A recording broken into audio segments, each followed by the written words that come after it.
या अस्सलाम वालेकुम मुफ्ती साहब। वालेकुम अस्सलाम रहमतुल्लाह। कैसे भाई, खैरियत से हैं? जी, अहलन जी, अहलन अल्हम्दुलिल्लाह, अहलन। अल्हम्दुलिल्लाह, ठीक। सवाल इनका ये है कि अगर जहन्नम का डर ना होता तो क्या लोग मुसलमान रहते, और क्या जो आज मुसलमान हैं वो इस वजह से मुसलमान नहीं हैं कि उनको ये डर है कि उनको जहन्नम में डाला जाएगा?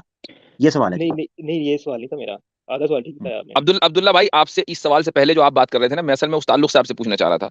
आप ये कह रहे थे भाई हमें अपने इल्हाद को प्रमोट करने की इजाजत नहीं दी जाती, जहां तक मैं समझाऊं। तो मैं ये पूछना चाह रहा था कि आप किस चीज की तबलीग करना चाह रहे हैं, यानी आपकी ऐसी वो क्या चीज है कि लोग आपकी बात सुने?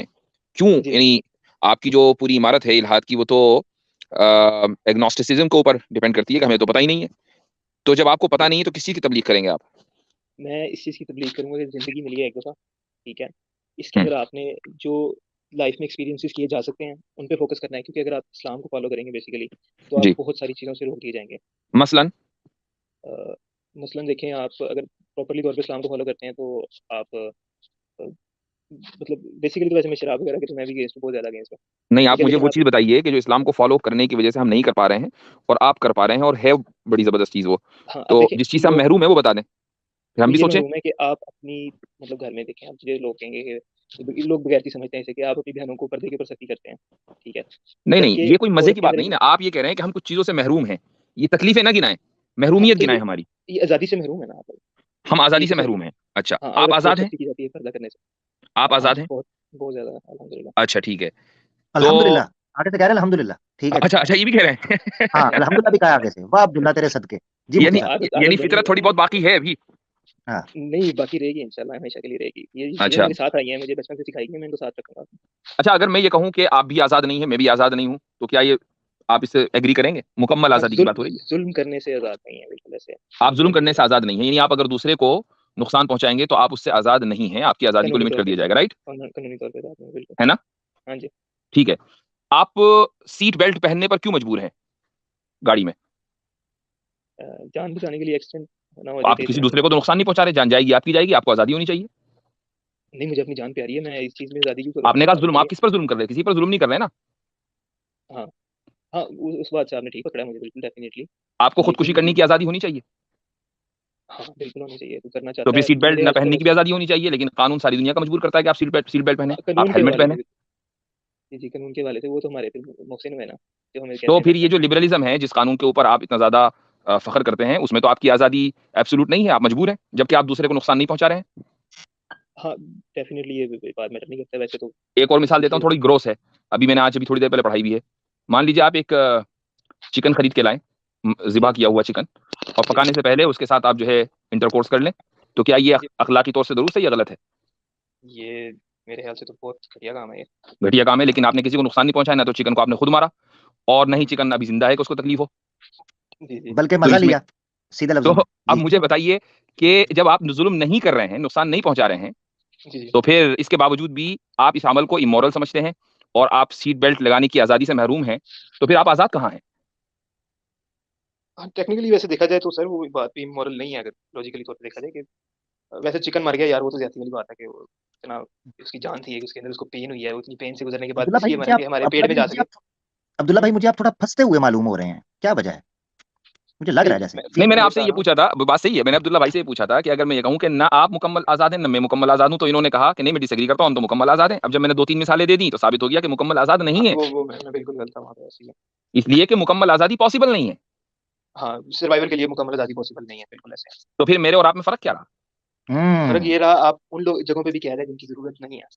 ये तो आप कह रहे हैं ना, वो आपका वर्ल्ड व्यू है, मैं अपने वर्ल्ड व्यू के एतबार से कह रहा हूँ कि ज़रूरत है। आप भी आपके हिसाब से भी, हाँ, वैसे आप लोग तो इस बात पे पक्के हो चुके हैं कि हमें ज़रूरत है, तो इस्लाम में हुक्म है। तो फिर अगर लेकिन अगर अगर आप अगर आज़ादी को थोड़ा-सा गौर महदूद करें, करने की अगर आज़ादी को महदूद करने की बुनियाद ज़रूरत है, तो ज़रूरत हमारे नज़दीक भी है, आपके नज़दीक भी है, तो इख्तिलाफ़ कहाँ रहा? फिर आप अपने आप को सुपीरियर कैसे कह सकते हैं?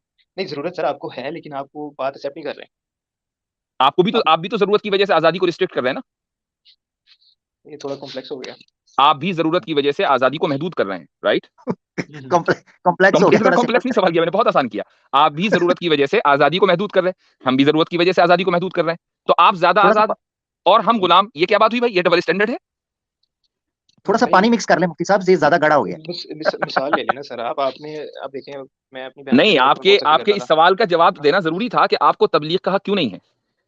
चूँकि हम आपसे ये पूछ रहे हैं कि तबलीग किस चीज़ की करनी है, जिस चीज़ की तबलीग आप करना चाह रहे हैं, यानी महदूद आज़ादी की,